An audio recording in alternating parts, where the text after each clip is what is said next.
साथियों, जय मूल निवासी, नमो बुद्धाय। मैं एडवोकेट अशोक कुमार बसोत्रा एक बार फिर आपके सामने हाजिर। साथियों, पूरे भारत में जो मूल निवासी बहुजनों के हालात बन चुके हैं, SC, ST, OBC और माइनॉरिटीज़,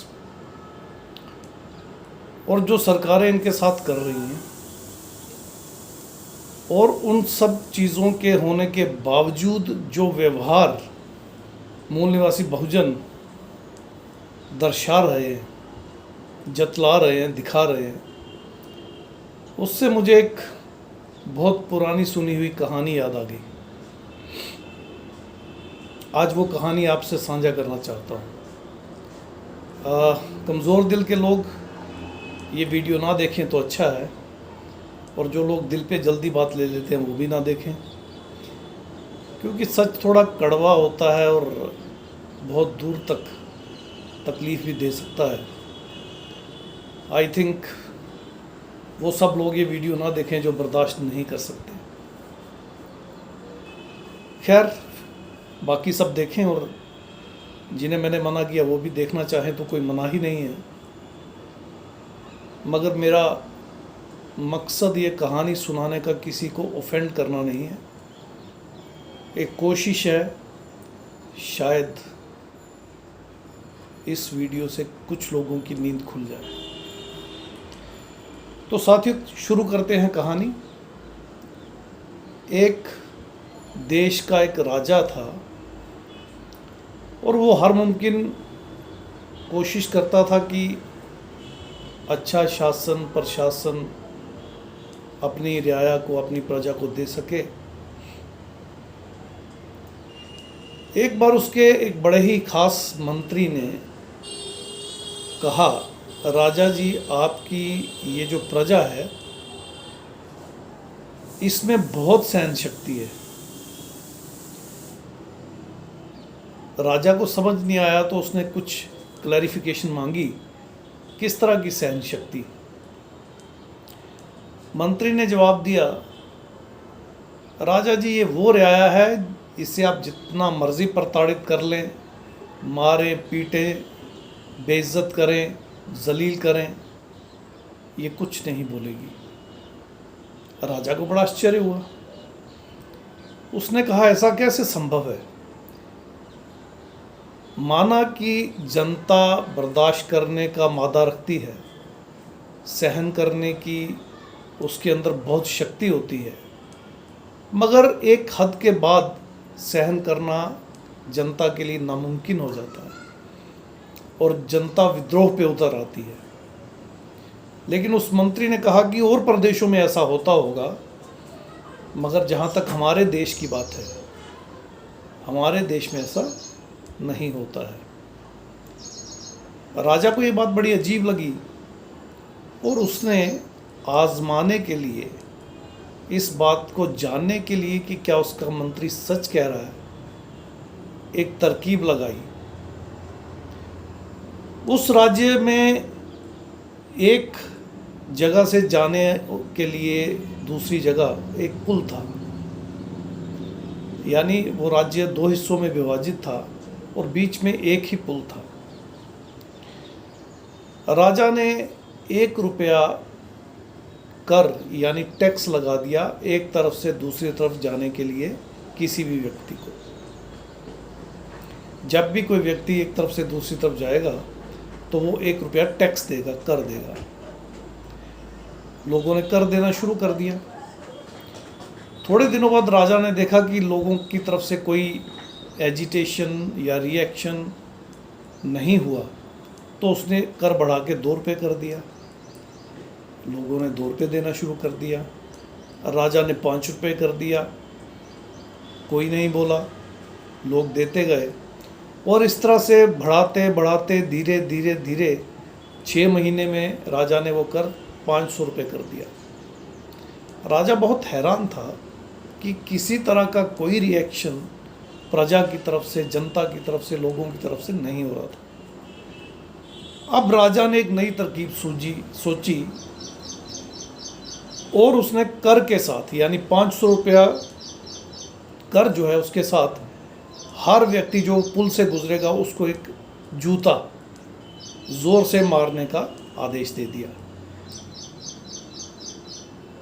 आपने कुछ अधिकारी बढ़ाकर नियुक्त कर दिए, वो जूते मारने का काम करते थे और पहले लगे हुए अधिकारी कर वसूलते थे।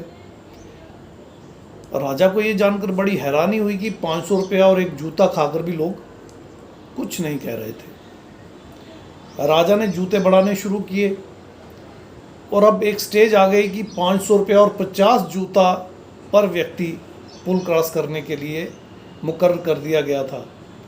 फिर भी जनता विद्रोह पे नहीं उतरी, तो राजा को बड़ी निराशा हुई कि ये किस तरह के मुर्दा लोग हैं, ये मेरी जनता किस तरह की नालायक है जो इतना अत्याचार सहकर भी कुछ नहीं बोल रही। इसी परेशानी में पशोपेश राजा पूरी रात जब सो नहीं पाया तो सुबह उसने महल के बाहर बहुत बड़ा शोर शराबा सुना। उसने जब वेरिफिकेशन की, इंक्वायरी की, जानना चाहा कि ऐसा क्या हुआ है, तो पता चला पूरी देश के लोग जो हैं, पूरे देश के लोग एकत्रित होकर बहुत हल्ला कर रहे हैं महल के बाहर। तो राजा को कुछ सेटिस्फेक्शन हुई, कुछ संतुष्टि हुई कि चलो 500 रुपया और 50 जूते खाने के बाद, इतने दिन लगातार ये सब होने के बाद, शुक्र है मेरी जनता में विद्रोह तो जागा, अपने ज़िंदा होने का वो सबूत तो देने लगे। बड़ी खुशी के साथ, बड़े हर्ष के साथ राजा महल से बाहर निकला और जनता को शांत करा के बड़ी उत्तेजना के साथ, बड़ी असमंजस की स्थिति में, इस खुशी के साथ कि शायद आज विद्रोह का दिन है और आज मेरी जनता के जागने का दिन है, राजा ने चिल्ला के उनसे पूछा, कहिए क्या समस्या है, मैं आपके लिए क्या कर सकता हूँ। आप जानते हैं रियाया ने, जनता ने, लोगों ने राजा को क्या जवाब दिया? उन्होंने जवाब दिया, राजा जी 500 रुपये भी ठीक हैं, 50 जूते भी ठीक हैं, हम 500 रुपया भी देने को तैयार हैं पुल क्रॉस करने के लिए और 50 जूते खाने को भी तैयार हैं, मगर कृपया जूते मारने वाले अधिकारी कुछ बढ़ा दीजिए। जब तक हम 50 जूते खाकर पुल क्रॉस करते हैं तब तक हम अपने अपने काम पे लेट हो जाते हैं, देरी से पहुंचते हैं। तो आपसे इतनी ही इस्तदुआ है, रिक्वेस्ट है, आपसे इतना ही हमारा निवेदन है कि कृपया जूते मारने वाले अधिकारियों का जो नंबर है वो डबल कर दीजिए ताकि हम समय पर अपने काम पर पहुंच सकें।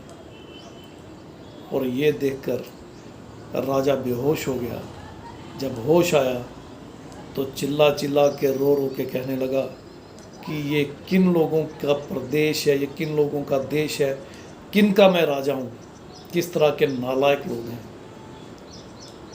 साथियों, हमारे यहाँ तो राजा भी ईमानदार नहीं है और प्रजा तो वही है 500 रुपये और 50 जूते के साथ जीने वाली, बस अधिकारियों का नंबर बढ़ाने के लिए कह देती है, विद्रोह नहीं करती। आज भारत में SC, ST, OBC और माइनॉरिटी की जो हालत हो रही है हम सब देख रहे हैं। विदेश से आए यूरेशियन यहूदी पूरे देश को बर्बाद करने पर तुले हुए हैं, खाल उधेड़ कर रख दी है हर व्यक्ति की। एजुकेशन सिस्टम बर्बाद कर दिया गया, हेल्थ सिस्टम बर्बाद कर दिया गया, रोजगार नाम की कोई चीज़ नज़र नहीं आती, आत्म सुरक्षा के कानून धरे के धरे रह गए, कानून का राज कहीं दिखता नहीं। उस पर सोने पे सुहागा ये कि धर्म की अफीम चटा चटा कर और कई तरह के नशों में फंसा कर जनता को बुरी तरह से बर्बाद कर दिया गया है। इसके बावजूद ना OBC बोलता है, ना SC, ना ST, ना माइनॉरिटी, ना ये एकजुट होते हैं। कॉन्स्टिट्यूशन ऑफ इंडिया, भारत का जो संविधान है, उसे नेस्तो नाबूद करने की पूरी साजिश काम कर रही है और हिंदू राष्ट्र पर के नाम पर एक बार फिर ब्राह्मण राज्य कायम करने की कोशिश हो रही है। वैसे इतिहास में 1947 से पहले भारत कभी हिंदू राष्ट्र या ब्राह्मण राष्ट्र नहीं बन पाया था, मगर अब इस पर दिन रात काम जारी है। और हम हैं कि 500 रुपये के साथ 50 जूते बेशक पड़ें, बस अधिकारियों का नंबर बढ़ जाना चाहिए ताकि जल्दी जल्दी पड़ जाए। नहीं जागेगा मूल निवासी बहुजन तो नहीं भागेगा यहाँ से उसका दुश्मन।